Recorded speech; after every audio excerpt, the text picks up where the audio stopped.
মহিলা নয়, বিদায় বেলায় মাকে বরণ করেন পুরুষরা। এমনটাই শতাব্দী প্রাচীন নিয়ম। নিষ্ঠা ভরে বরণের যাবতীয় আচার পালন করেন এলাকার পুরুষরা। তার জন্য শাড়ি, শাখা, সিঁদুর পরতেও আপত্তি থাকে না কারো। কোন পুজোর কথা বলছি আসুন শুনে নেওয়া যাক। মাথা উঁচু করে দেখুন। চন্দননগরে জগদ্ধাত্রী পুজো সম্পর্কে এমনটাই বলে থাকেন সকলে। কারণ একটাই, বিশাল আকার মূর্তি। তাতে থিমের বালাই নেই বললেই চলে। চিরন্তন সনাতনী মাতৃ প্রতিমাই বছরের পর বছর ধরে পূজিত হয়ে আসছে। তবে স্রেফ চন্দননগর নয়, পুজো হয় ভদ্রেশ্বর, মানকুণ্ডু সহ পার্শ্ববর্তী সমস্ত এলাকাতেই। সেখানে রয়েছে এই অঞ্চলের সবথেকে পুরনো জগদ্ধাত্রী, ভদ্রেশ্বরের তেঁতুলতলার বুড়িমা। জগদ্ধাত্রী পুজো বললেই চন্দননগরের কথা মনে আসে, সেটাই অবশ্য স্বাভাবিক। প্রতি বছর জগদ্ধাত্রী পুজো উপলক্ষে বিশেষভাবে সেজে ওঠে আলোর শহর। পাহাড়ি আলো এই শহরের চারিদিক ভরে ওঠে। প্রাচীনত্বের সঙ্গে নতুন ছোঁয়া ধরা পড়ে শহরের ইতিউতি। প্রাচীন বলতে অবশ্য পুজোর কথাই বলছি। শহরের একাধিক পুজোর বয়স 100 ছুঁই ছুঁই। তবে সব থেকে পুরনো পুজোর তালিকায় রয়েছে ভদ্রেশ্বরের তেঁতুলতলার জগদ্ধাত্রী। চলতি বছরে এই পুজো 232 বছরে পড়ল। স্থানীয়দের কাছে তো বটেই, গোটা বাংলায় এই পুজো প্রসিদ্ধ। দূর দূরান্ত থেকে ভক্তরা আসেন পুজো দিতে। নিয়ম মেনে নিষ্ঠা ভরে পুজো হয়। বিশাল মূর্তিতে পরানো হয় কয়েকশো বেনারসি শাড়ি। থিমের বালাই নেই। পুজোই এখানে মুখ্য। পাশাপাশি এখানকার বরণেও নিয়মটির বেশ অন্যরকম। সাধারণত বিদায় বেলায় মাকে বরণের দায়িত্ব থাকে মহিলাদের।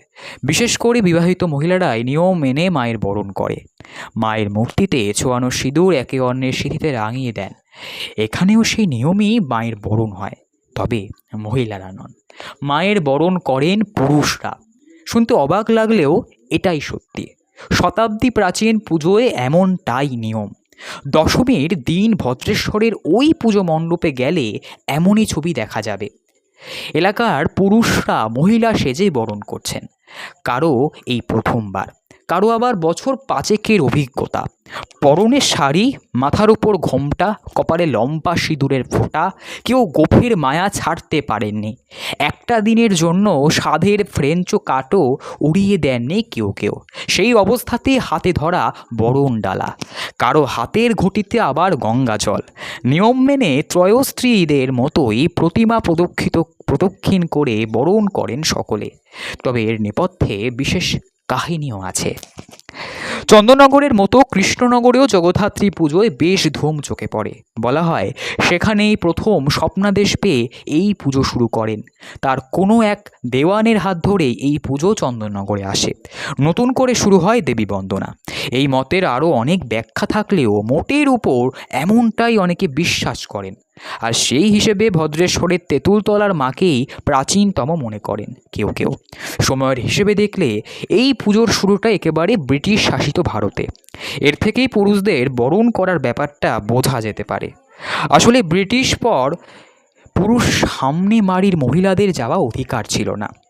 তাই বারোয়ারি পুজোর যাবতীয় দায়িত্ব সামলাতেন পুরুষরাই। এমনকি মায়ের বরণও ছেলে সেজেই করতেন তারা। তেঁতুলতলায় পুজোয় এই রীতি বেশ জনপ্রিয় হয়েছিল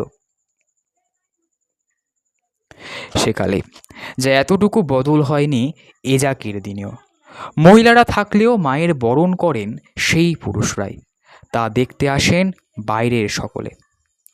অর্থাৎ আমরা জানতে পারলাম যে কিভাবে এই একদম অন্য রকমভাবে মায়ের বরণ করা হয়।